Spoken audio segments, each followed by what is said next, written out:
નમસ્કાર દર્શક મિત્રો, આપ જોઈ રહ્યા છો આજકા ભારત ન્યૂઝ। પાટણ શહેરમાં નગરપાલિકા દ્વારા સફાઈ અને દબાણ હટાવવાની મેગા ઝુંબેશ। તિરુપતિ બજારમાં ગેરકાયદેસર ઓટલા અને શેડ તોડી પાડ્યા। પાટણ શહેરને સ્વચ્છ અને અતિક્રમણ મુક્ત બનાવવા ઉમદા હેતુથી પાટણ નગરપાલિકા દ્વારા આજે શહેરના વિવિધ વિસ્તારોમાં સફાઈ અને દબાણ હટાવવાની વ્યાપક ઝુંબેશ હાથ ધરવામાં આવી હતી। આ કામગીરી અંતર્ગત શહેરના વ્યસ્ત ગણાતા તિરુપતિ બજાર વિસ્તારમાં તંત્ર દ્વારા કડક ખાતી કાર્યવાહી કરવામાં આવી હતી। તિરુપતિ બજારમાં વેપારીઓ દ્વારા રસ્તા પર કરવામાં આવેલા બિનઅધિકૃત દબાણો, ગેરકાયદેસર ઓટલાઓ અને લોખંડના શેડ નગરપાલિકાની ટીમ દ્વારા જીસીબીની મદદથી તોડી પાડવામાં આવ્યા હતા। બજારની આગળના ભાગમાં અડચણ રૂપ ઊભા રહેલા લારી ગલ્લાઓ અને વિવિધ નાની હાટડીઓને પણ સ્થળ પરથી દૂર કરવામાં આવી હતી।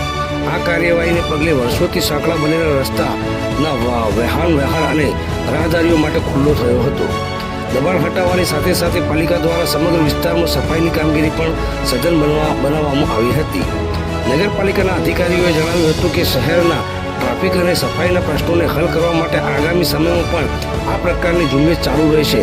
વેપારીઓ અને નાગરિકોને અપીલ કરવામાં આવે છે કે તેઓ સ્વેચ્છાએ દબાણો દૂર કરે અને શહેરની સુંદરતા જાળવવામાં સહયોગ આપે। Reporter Iqbal Shah, Aajka Bharat news, Patan.